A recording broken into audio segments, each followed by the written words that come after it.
Hi guys, Jay Smith down here at Bury Golf Range in Suffolk. Today I'm going to do a comparison between the new JPX 900 forged and the older, now outdated Mizuno 850 forged.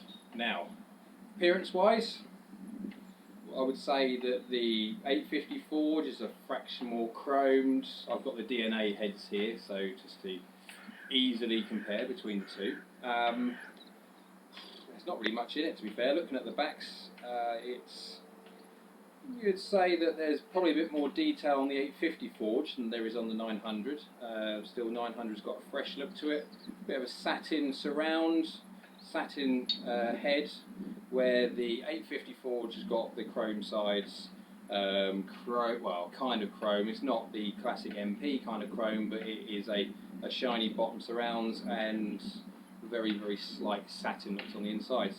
I think the 900 forged is 1 degree stronger than the older 850 forged, so it would be interesting to see if there is a distance difference. Centre of gravity wise, doesn't really see that they've really changed much. They've gone with the same idea of the undercut cavity, both of them have got that. Also, yeah, I think from the point of view of the design is very similar too. What I'm going to do is I'm going to pop let's do the 850 forge first into the, what have I got here, the Project X LZ 5.5 shaft. I'm going to pop this one in. What I'll do the comparison, I'll use the same shaft, just the two different heads. Down by the ball. The head size is the same, I believe. Let's have a look. Yeah, that's exactly the same. So the aesthetics are quite different between the two. The design of the head is near on exactly the same. Slightly different how they're stamped on the bottom, but apart from that, it looks like aesthetics and 1 degree stronger than the 900. Let's give this one a hit.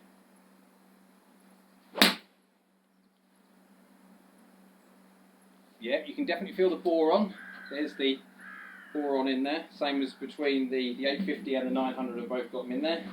It's soft, but it's not MP soft or the JPX Tour soft, which has got just the normal 1025E steel in there. So it's clippy, but it's not by no means offensive.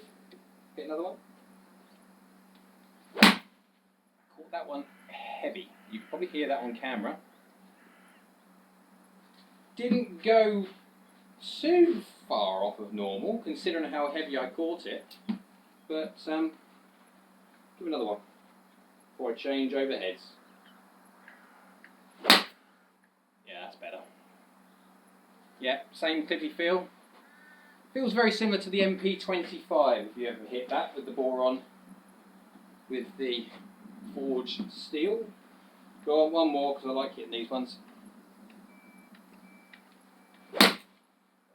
Oh yeah. Yeah, completely different feel to the Tour, the JPX Tour. As I said, it's because of the boron in there.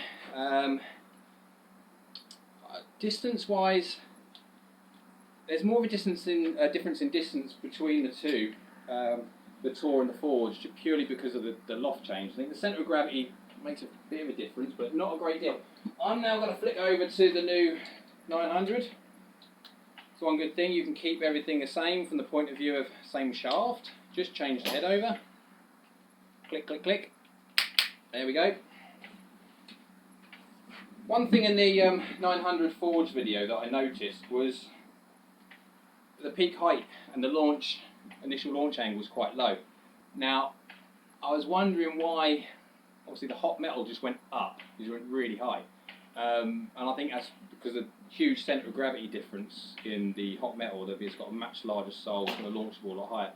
Where I didn't necessarily see the benefit of the undercut cavity on the 900 forged, and I think just because of the fact that the loft is 3 degrees stronger in the forge than it is in the Tour, it just launched it lower. But right, we've got the Tour or the 900 forged on now. Yeah, you can definitely tell it's a lot more duller satin look.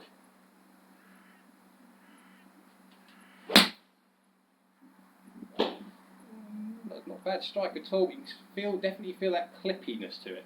Exactly the same thing. I'm struggling.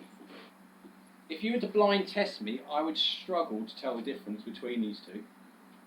In flight, there's not a lot in it whatsoever, to the point of where you need a launch monitor to really see differences.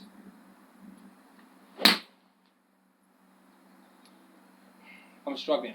It feels lovely, don't get me wrong. It feels a little bit clippy with that boron in there, but it's going well. It'll be interesting to see what that 1 degree in loft between the 900 forge and the 850 forge makes that difference or not. Let's look at some numbers and see what actual difference it makes. Right guys, numbers time, and first we'll go to the JPX 850 because that was the one I hit first. Carrying on average 176. Within reason what I'd expect to see from a club 28 degrees for a 6 iron.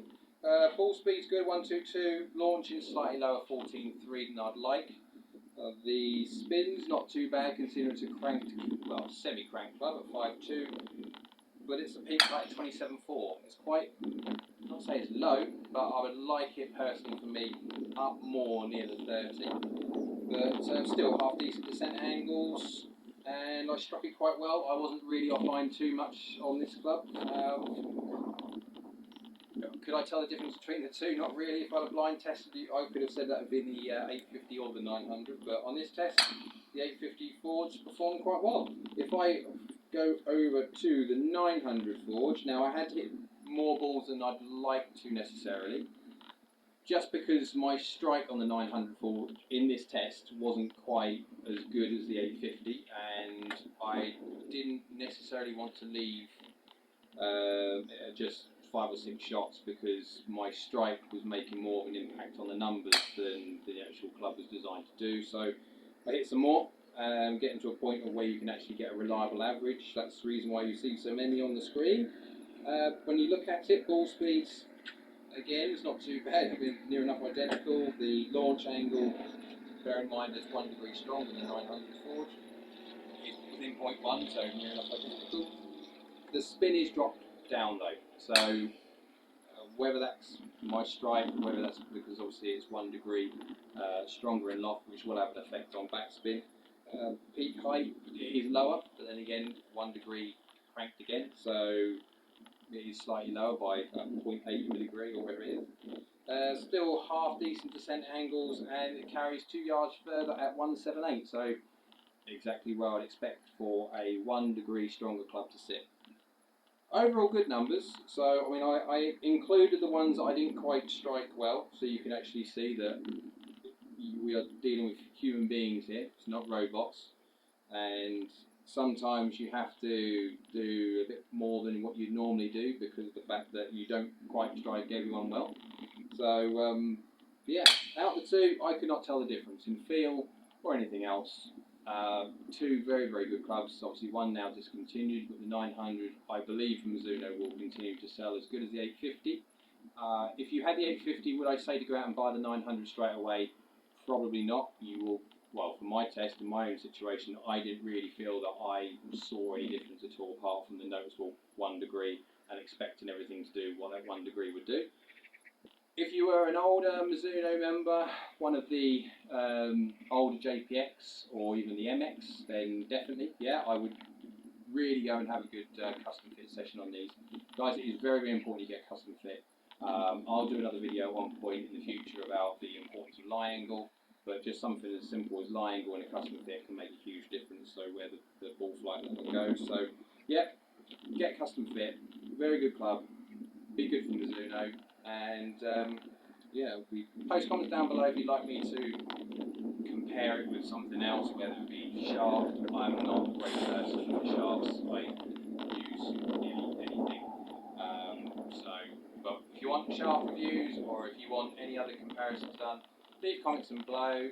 Don't forget to like the video and subscribe, and we'll see you again soon.